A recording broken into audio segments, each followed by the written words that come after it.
Capítulo 12. Ao sair pela rua, Falcão foi acompanhado apreensivamente por Marco Polo de longe.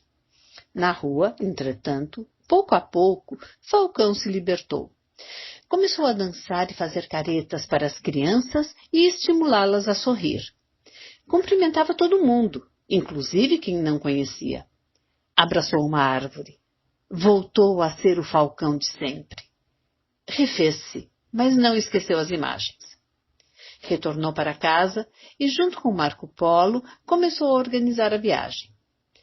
Saíram na madrugada do domingo para a segunda-feira, no velho carro do jovem. A viagem durou mais de 6 horas. Quando o dia amanheceu, ainda estavam na estrada.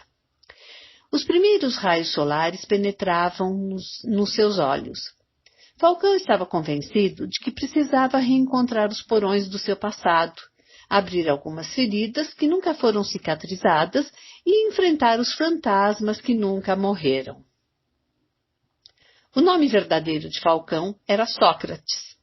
Sua mãe escolhera o nome do filósofo grego em grandes pretensões intelectuais apenas porque o achara bonito, sonoro. Mas este nome o influenciara a se interessar, nos tempos de colégio, pelo extraordinário filósofo. Descobriu que Sócrates fora um questionador do mundo, mas não deixara nada escrito. Seus discípulos escreveram sobre ele, tal como Marco Polo um dia escreveria sobre Falcão. Fascinado com a postura intelectual do filósofo, o jovem Sócrates resolveu seguir a carreira de filosofia. Para mim, você será sempre Falcão, comentou Marco Polo. Não sou mais Sócrates. Finalmente chegaram à cidade.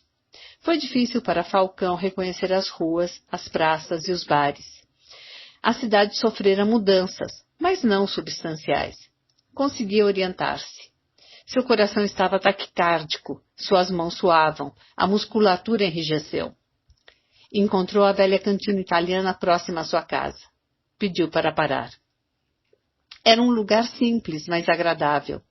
Nessa cantina, ao redor de uma mesa e segurando o copo de um bom vinho, fizera grandes debates sobre política, crises sociais, relações humanas. Os clientes ouviam-no embevecidos, aprendiam a filosofar como na Grécia Antiga. Falcão lembrou-se de algumas doces passagens. Todavia, foi também dessa cantina que teve de sair retirado pelos amigos quando tinha seus surtos psicóticos. As paredes estavam desbotadas, o piso xadrez mantinha-se, mas sem brilho. Os azulejos floridos com fundo branco permaneciam intocáveis. Tony, o proprietário, um pouco mais velho que Falcão, era apaixonado por sua inteligência e tornaram-se grandes amigos. Desceu do carro lentamente. Olhou para o horizonte da rua, fitou as construções. Respirou a brisa da manhã. Ainda eram 10 horas. Marco Polo, pegando-o pelo braço direito, impeliu suavemente para dentro do estabelecimento. Falcão perguntou por Tony. O jovem do balcão perguntou que o proprietário havia sofrido uma isquemia cerebral e andava com dificuldade, mas não perdera a lucidez. Disse que iria chamá-lo, mas antes perguntou quem o procurava. Diga que é Falcão, ou melhor, Sócrates, um velho amigo. O balconista abriu a porta dos fundos, onde havia uma antiga residência. Um senhor de cabelos grisalhos, ao saber da notícia, ficou pasmo. Com um andar trôpego, esforçava-se ansiosamente por andar mais rápido. Ao se aproximar, um sorriso incrédulo estampou-se em seu rosto. Parecia que estava vendo algo do outro mundo. Afinal de contas, um morto acabava de ressurgir. Sócrates, Sócrates, não pode ser você, disse tentando correr. A cena foi quase indescritível. Os olhos viram as letras do tempo. Os dois amigos se abraçaram prolongadamente sem dizer palavras. Não era necessário dizê-las. O silêncio foi mais eloquente. Tony sempre achou Sócrates um gênio. Sofrera intensamente com as crises psicóticas do amigo. Dizia que a genialidade o enlouquecera. Seu desaparecimento tornara um tabu naqueles ares. Ainda hoje comentavam seu caso.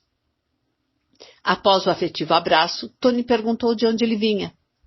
Venho de todos os lugares e de lugar nenhum. Pertenço ao mundo, meu amigo. Tony ficou felicíssimo com a sua resposta. Percebeu que Sócrates continuava afiado nas frases curtas, mas de grande alcance. Marco Polo observava tudo como um atento espectador. Após alguns minutos de conversa, Falcão entrou no árido terreno de seu passado, perguntando ao amigo. E Lucas? Falcão muitas vezes trouxera seu filho à cantina. Tony conhecia a história, sabia da longa e penosa separação. Fez uma pausa. A pausa congelou os sentimentos de Falcão. Em seguida, a grande notícia. Tornou-se um grande homem. Como assim? Indagou Falcão, extasiado e aliviado. As sementes que você plantou geraram um pensador. Não plantei semente alguma. Meu filho teve um pai psicótico, falou humildemente. Tony, discordando dele, repetiu uma frase inesquecível de autoria do próprio Falcão. Você se lembra? O maior favor que se pode fazer a uma semente é enterrá-la. Você a enterrou no coração de seu filho. Parecia que morrera, mas eclodiu. Vá à Universidade Central e veja com seus próprios olhos, disse taxativamente. As lágrimas escorriam dos olhos de Falcão. Em seguida, o velho amigo completou. Seu filho veio muitas vezes a esta cantina me ouvir falar de você. Conheceu suas peripécias intelectuais. O pensador das ruas não suportou ficar de pé. Foram longos anos de sofrimento. Parecia estar fora da realidade diante de Tony. Sentou-se e disse incrédulo. Não é possível. Meu filho me procurou. Marco Polo prolongou sua inspiração. Teve certeza nesse momento de que havia tomado um bom caminho. Tony ofereceu uma bebida e comida a eles. Desculpe, meu amigo, mas a fome e a sede da minha alma são mais urgentes. Foram à universidade, a mesma onde Falcão havia lecionado e de onde fora expulso. Os longos corredores e o piso de granito escuro abriram as janelas da sua memória. Novamente, lembranças agradáveis e frustrantes ocuparam o cenário da sua mente. Ficou apreensivo. Chegaram à secretaria e perguntaram por Lucas. Descobriram que ele havia ido longe. Era doutor em sociologia e pró-reitor da universidade. Tinha apenas 32 anos. Falcão ficou espantado com a notícia. Como o filho de um doente mental, que fora perturbado pelas crises do pai, tinha chegado tão jovem ao topo da hierarquia acadêmica? Falcão sabia que as doenças psíquicas não são contagiosas e nem são determinantes geneticamente. No máximo, geram influência que podem ser dissipadas pelo ambiente educacional. Tinha ciência de que o universo psíquico é tão complexo que filhos de psicóticos e depressivos eram capazes de superar o clima estressante de suas casas e se tornar felizes, seguros, líderes. Vivera 10 anos com Lucas. A base da personalidade de seu filho já se formara. O temor de que sua ausência pudesse ter prejudicado a personalidade do menino sempre o assombrou. As notícias atuais sobre Lucas refrigeraram sua emoção. A secretária comunicou que o Dr. Lucas estava no Departamento de Ciências Jurídicas dando uma conferência sobre a crise na formação de pensadores. Falcão, indeciso, disse que voltaria numa outra hora.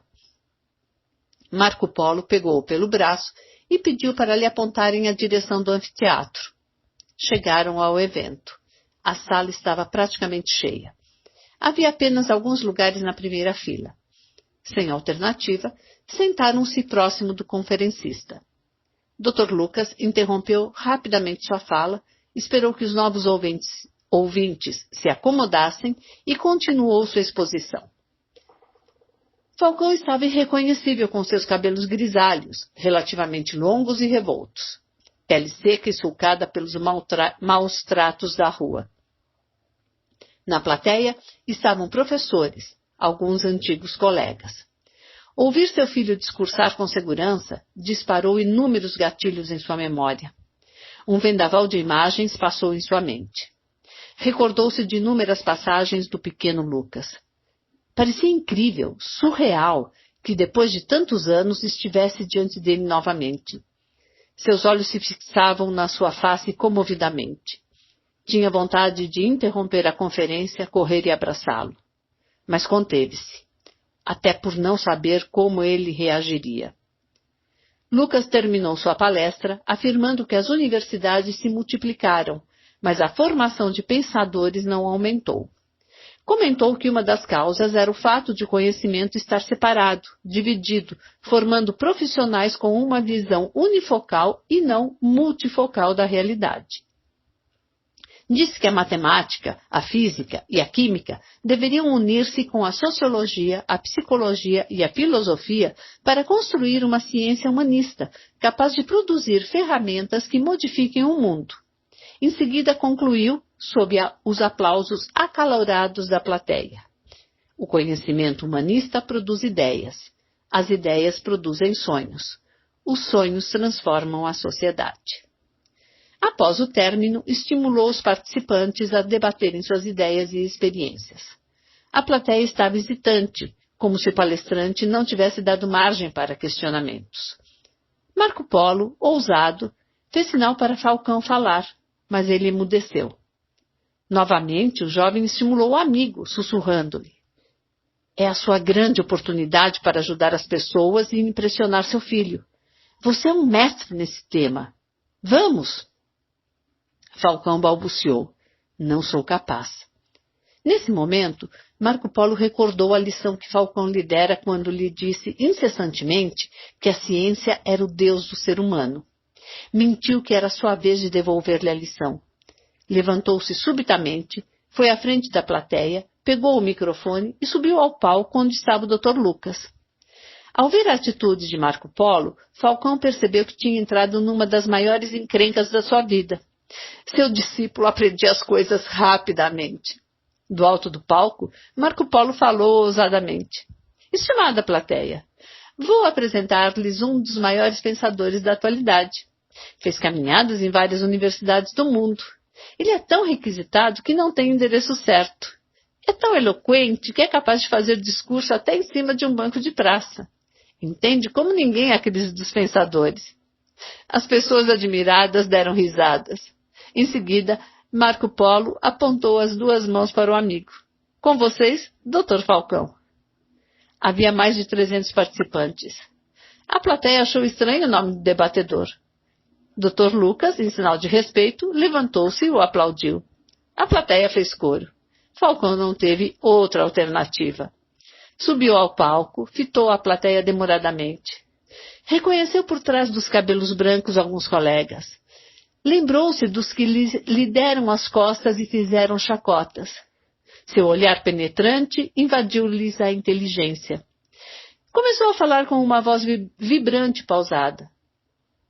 Parecia que nunca havia saído do microcosmo da sala de aula. Disse que os grandes homens produziram suas mais brilhantes ideias na juventude, quando ainda eram imaturos. Por que foram tão produtivos na juventude, senhores? Porque não tinham medo de pensar. E por que não tinham medo de pensar? Porque não eram servos dos paradigmas e conceitos antigos e nem de suas verdades.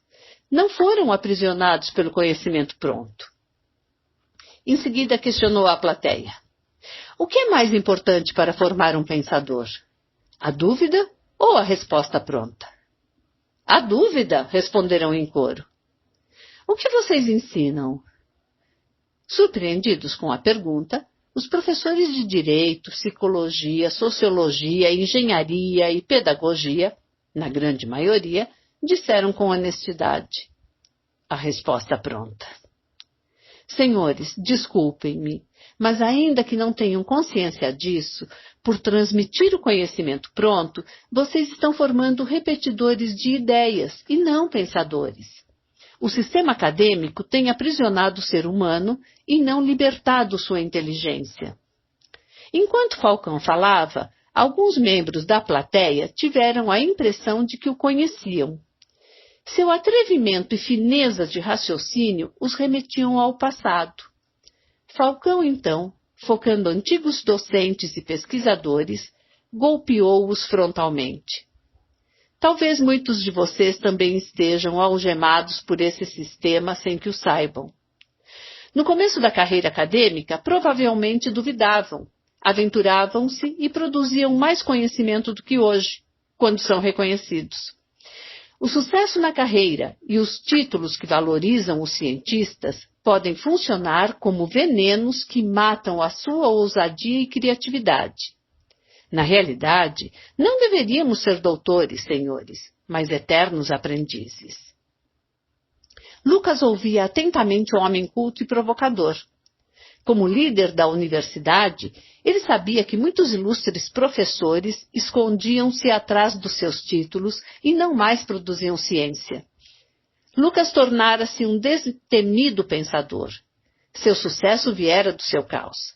Crescera num dos piores ambientes, mas seu pai, antes da sua psicose e nos momentos de lucidez entre os surtos, o levara a não ter medo do novo, a explorar o desconhecido, a molhar-se na chuva, a construir seus próprios brinquedos, a enfrentar sua insegurança e sentimento de humilhação. Falcão olhou para Lucas, para Marco Polo, depois para a plateia e finalizou. Nossos alunos consomem o conhecimento como sanduíche, um fast food.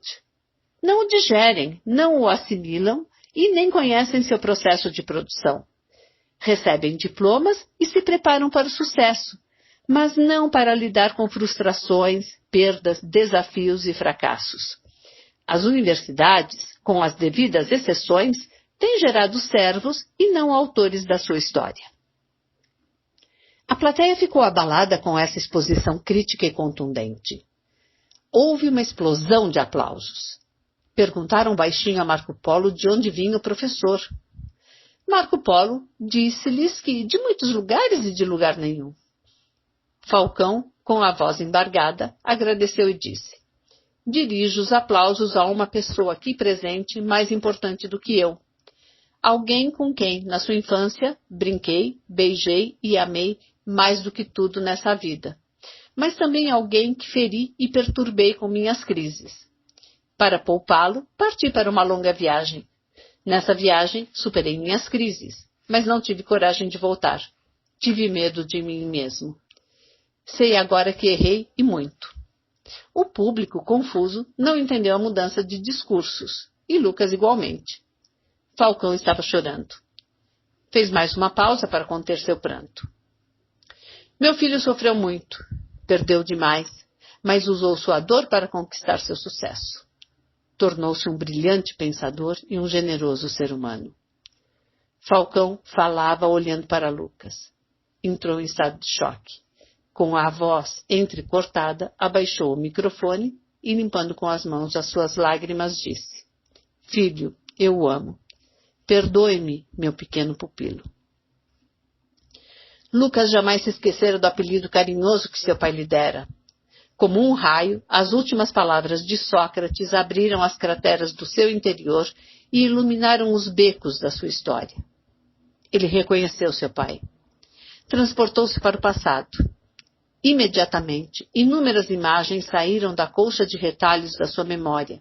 Ganharam visibilidade no palco consciente. Começou a ver e ouvir seu pai de braços abertos chamando. Voltou aos 10 anos e viu também seu próprio rosto apavorado, procurando-o no meio da multidão. Tinha chorado muitas vezes na adolescência, gritando pelo pai em silêncio. Lucas não se importava se os outros debochavam dele. Amava-o e queria-o do jeito que ele era, seu querido pai. Agora Sócrates estava no palco, flamejando sua inteligência, como se nunca tivesse deixado o cenário da sua vida. Parecia irreal. Lucas caiu em prantos. Ficou completamente sem reação. Não eram dois intelectuais encontrando-se, mas duas almas despedaçadas. Um pai e um filho, cujas histórias foram mutiladas pelas intempéries da existência, mas que agora foram reunidas. Lucas levantou-se soluçando e balbuciou. Pai, papai, é você. Abraçaram-se prolongadamente, Consolaram-se das suas dores, beijaram-se afetivamente. O tempo parou. A plateia estava atônita. Momentos depois, Lucas olhou para Falcão e disse-lhe: Pai, você não imagina como procurei. Foram noites de insônias e pesadelos. Meu filho, perdoe-me. Quis ser um herói, mas fui um covarde. Não, papai, você foi o mais corajoso dos homens. Vovô Pedro, em seu leito de morte, confessou a mim e à mamãe o que fizera com você. Diz que comprou um laudo de um psiquiatra para afastá-lo de mim. Jamais deixei de amá-lo. Eles se abraçaram novamente. O público levantou-se e aplaudiu sem entender direito os fatos. Estavam apenas cônscios de que presenciavam uma das mais belas cenas de amor. Marco Polo não suportou a comoção. Foi até a janela, abriu-a e sentiu a brisa acariciar seu rosto. Observou movimentos suaves das folhas e flores. Num mergulho interior, pela primeira vez, sussurrou algumas palavras que pareciam uma oração. Deus, eu não sei quem é você. Eu também não sei quem eu sou.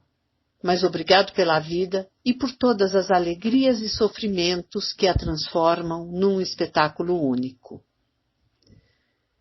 Falcão voltou-se para Marco Polo, abraçou-o profundamente e agradeceu-lhe. Apresentou-o como filho adotivo e, para não perder seu humor, ainda teve tempo para brincar. Os loucos vivem mais aventura do que os normais. Nunca seja muito normal, Marco Polo. Ao ouvir essa frase, o rapaz resgatou a frase de seu pai que estava submersa em seu subconsciente. Saia do lugar comum, meu filho. Meneando a cabeça, Marco Polo entendeu o recado. Resolveu em seu íntimo libertar sua criatividade e caminhar sem medo pelas curvas da existência. Desejou honrar seu nome e fazer da sua vida uma fascinante aventura. Capítulo 13. Falcão e Marco Polo foram para a casa de Lucas. Ele havia se casado e tinha uma filha de 2 anos. Conversaram longamente. No dia seguinte, Débora, a ex-esposa, apareceu. Lucas lhe comunicara surpreendentes notícias. Ela estava abalada e cética. Parecia um sonho o retorno de Sócrates e, principalmente, o resgate da sua lucidez. O relacionamento de Débora com o ex-psiquiatra de Falcão tinha durado pouco, cerca de 1 ano. Moraram juntos por 6 meses. Como todo relacionamento que não tem raízes, caso frequente entre terapeutas e pacientes, eles não suportaram o clima das dificuldades. O psiquiatra, tão gentil e solidário nos primeiros meses, se mostrou intolerante e pouco amante do diálogo. Terminaram a relação e nunca mais se falaram. Débora teve outros namorados.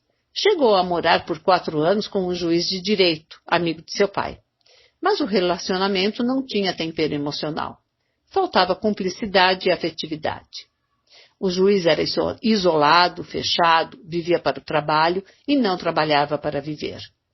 Era um excelente profissional, mas não sabia investir naquilo que mais amava.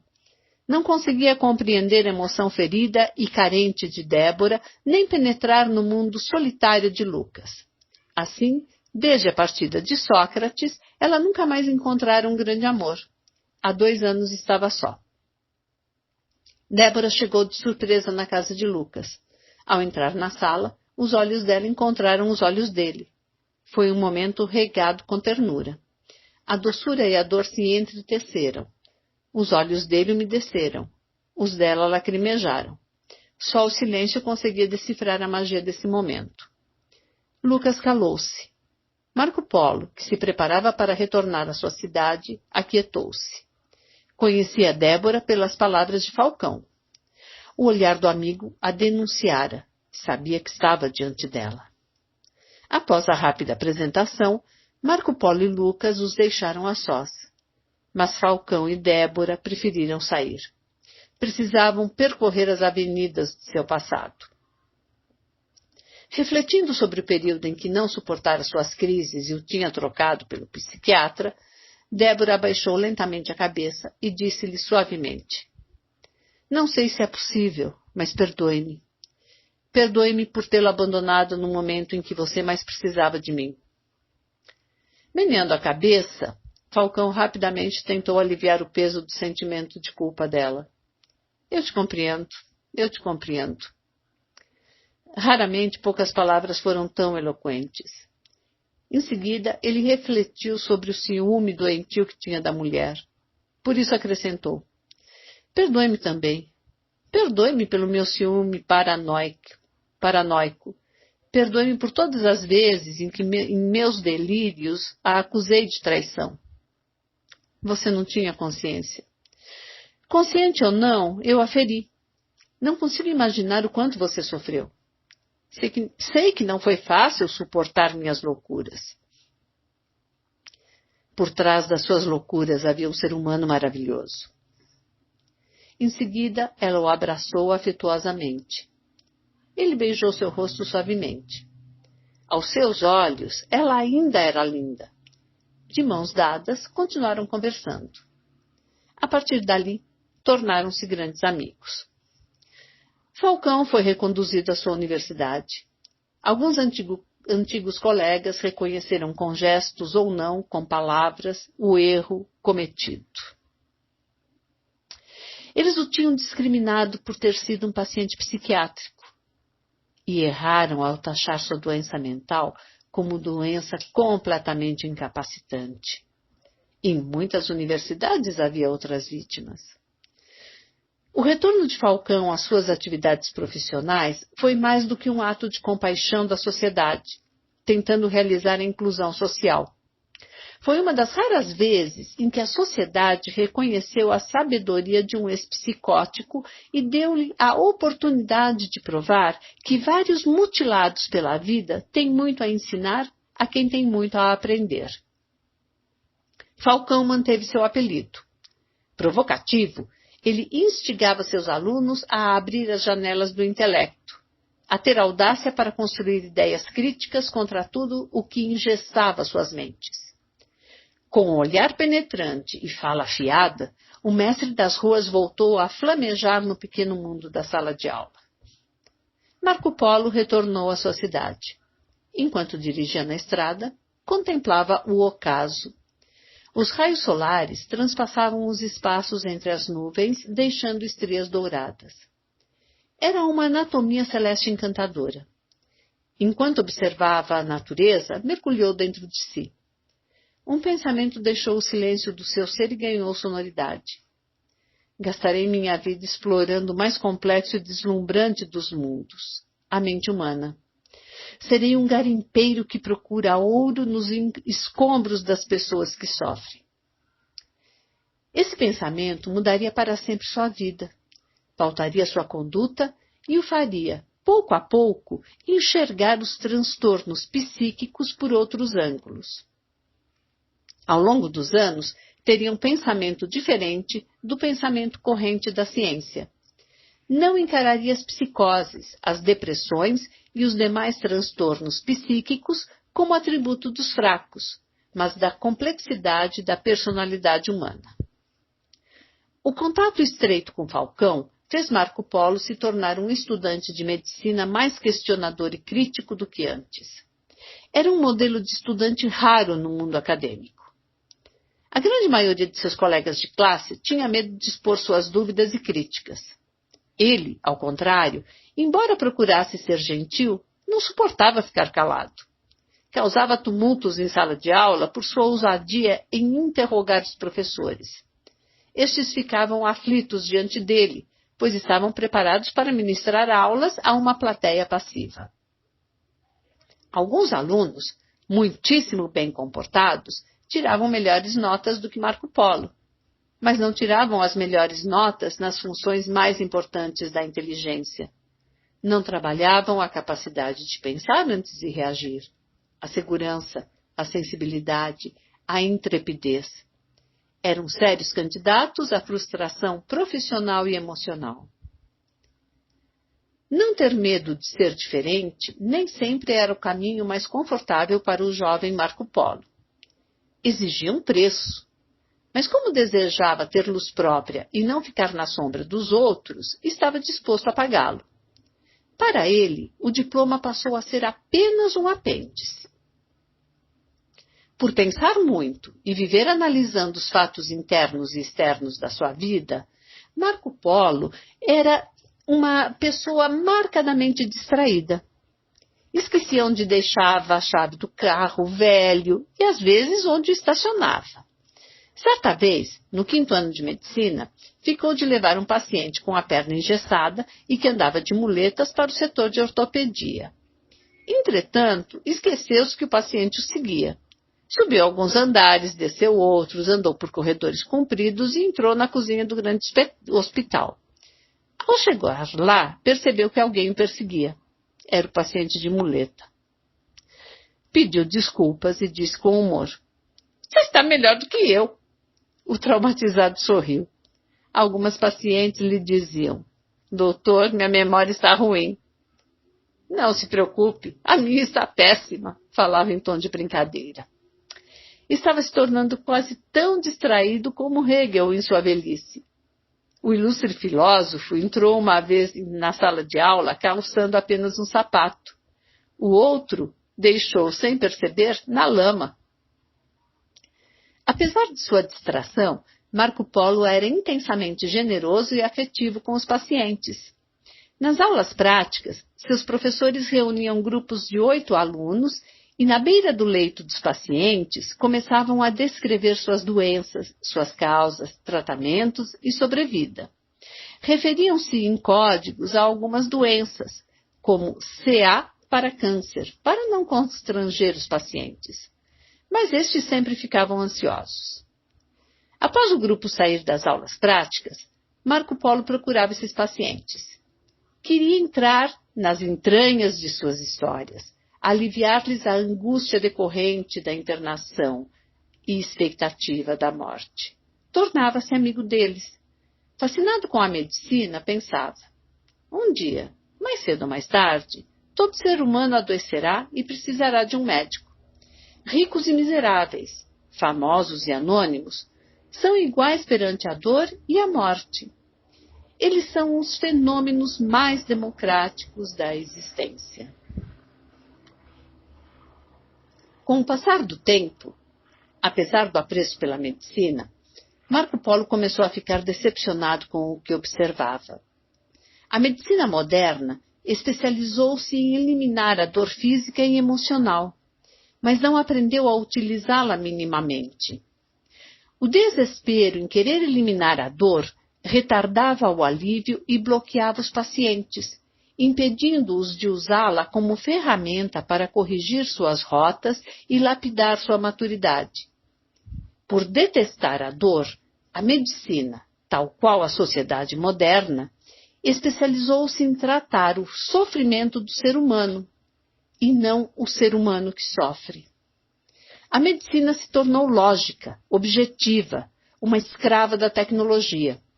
Muitos aparelhos, muitos exames, muitos procedimentos, mas pouca sensibilidade para descobrir as causas emocionais e sociais. A ansiedade na gênese dos infartos quase não era levada em conta. O estresse escondido nos bastidores dos cânceres era pouco analisado. Os pensamentos antecipatórios por trás das gastrites, hipertensão arterial, cefaleias, dores musculares, raramente eram investigados. Certa vez, Marco Polo estagiava no setor de emergência. O ambiente do pronto-socorro era sombrio, excessivamente técnico e pouco afetivo. Nesse estágio, ficou inconformado com as atitudes de certos professores de medicina diante dos sintomas de algumas mulheres. Elas apresentavam fortes dores de cabeça, dores abdominais, dores no tórax, mas não tinham doença física que justificasse os sintomas. Diante disso, prescreviam analgésicos, às vezes tranquilizantes, e secamente as despediam, dizendo que não tinham nada orgânico. No máximo, alguns sugeriam que procurassem um psicoterapeuta. Após as pacientes saírem do consultório, Determinados professores reclamavam delas para os estudantes. Diziam que elas atrapalhavam o serviço, que simulavam sintomas, inventavam doenças. Não tinham mais o que fazer. Negavam que elas possuíam um conflito interior massacrante. Certa vez, Marco Polo teve uma discussão com um professor, Dr. Flávio, que tratou estupidamente uma mulher. Ela aparecia toda semana para ser atendida com aperto no peito, taquicardia e sensação de falta de ar. Ao vê-la novamente com a mesma queixa, ele arguiu rispidamente. — Você não tem mais o que fazer? Quantas vezes já lhe disse que não tem nada fisicamente? Vá resolver sua vida. Procure um psiquiatra. A paciente caiu em prantos. Marco Polo pegou-a delicadamente pelo braço e pediu-lhe que esperasse lá fora. Em seguida, olhou para o seu professor e falou-lhe. — Por que, em vez de criticá-la, o senhor não conversa sobre as causas psíquicas desses sintomas? Por que não investiga sua história? Uma das tarefas mais difíceis do mundo é ensinar a um professor que perdeu sua capacidade de ser um aluno.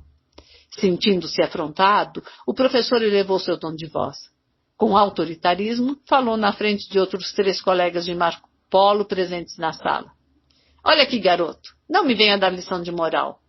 Sou doutor em emergência médica e você é um mero aprendiz. Aqui não temos tempo para cuidar de bobagem. Intrépido, Marco Polo retrucou. — Se o senhor, que é culto e saudável, ficou ofendido com minhas simples palavras, imagine como essa paciente não se ofendeu com suas palavras. O professor engoliu em seco. Em seguida, Marco Polo emendou. — Vir a um pronto-socorro não é a coisa mais agradável de se fazer. Se essa paciente teve coragem para vir a este ambiente tenso, desprovido de alegria, é porque ela deve estar sofrendo muito. O senhor não acha que seus sintomas, ainda que imaginários, representam um grito de que ela está precisando que o senhor dialogue com ela? Os demais alunos sentiram calafrios pela ousadia de Marco Polo. — Não sou psiquiatra. — Professor, desculpe a minha ignorância diante da sua competência. Mas será que não loteamos os pacientes entre a medicina biológica e a psiquiatria? Talvez ela não precise de um psiquiatra no momento, mas de um especialista como o senhor que a ouça, lhe dê apoio, compreensão e segurança de que ela não tem nenhuma doença grave. Os alunos se entreolharam apreensivos. O professor ficou perturbado e sem ação. Mas depois de um momento de silêncio, demonstrou um gesto de rara humildade. — Reconduza-a a esta sala. Na sala, o Dr. Flávio perguntou seu nome completo, indagou se ela podia falar sobre sua história na frente de todos os alunos ou se preferia conversar a sós. Catarina comentou que poderia falar a todos. Era uma mulher de traços belos, mas marcados pela angústia crônica. Tinha 30 anos, era casada e com um filho de 1 ano e meio. Para surpresa do professor e dos alunos, ela relatou espontaneamente que há 1 ano perdera, através de um infarto fulminante, uma das pessoas que mais amava na vida, seu pai. Ele fora seu grande amigo e sempre estivera presente nos momentos mais difíceis da sua história. Agora ela atravessava um gravíssimo problema, mas não tinha mais seu ombro, seu consolo e conselho. Há 4 meses, seu marido sofrera um grave acidente automobilístico. Teve um trauma de coluna e estava numa cadeira de rodas. Ele chorava diariamente, querendo andar, praticar esporte, rever os amigos. Sua casa, antes um canteiro de alegria, tornara-se uma terra seca. Os médicos disseram que ele tinha chance de voltar a andar, mas ela temia que isso não acontecesse. O medo da vida, o medo do amanhã, o medo de ter um marido paraplégico a dominavam. Insegura, começou a ter outros tipos de medos, de não conseguir sustentar sua casa, de morrer de infarto tal qual seu pai, de deixar seu filho sozinho no mundo. Não tinha o pai para dividir sua dor e não podia contar com o marido. Além disso, seu marido não tinha seguro-saúde e nem seguro-desemprego. Ela trabalhava para sustentar a casa, mas seu salário mal dava para a família sobreviver. E enquanto trabalhava, ficava pensando no marido numa cadeira de rodas e no filho indefeso. Ao falar tudo isso, desatou a chorar. Estava insone, deprimida e profundamente solitária. Sentia-se desprotegida. Ao olhar para a angústia de Catarina, Dr. Flávio ficou pensando em tudo que possuía e não valorizava. Sentiu-se um grande egoísta. Sua esposa era saudável, seus filhos maravilhosos, havia uma empregada para cuidar da casa, não tinha problemas financeiros. Tudo que Catarina não tinha, mas vivia insatisfeito, reclamando da vida e do trabalho.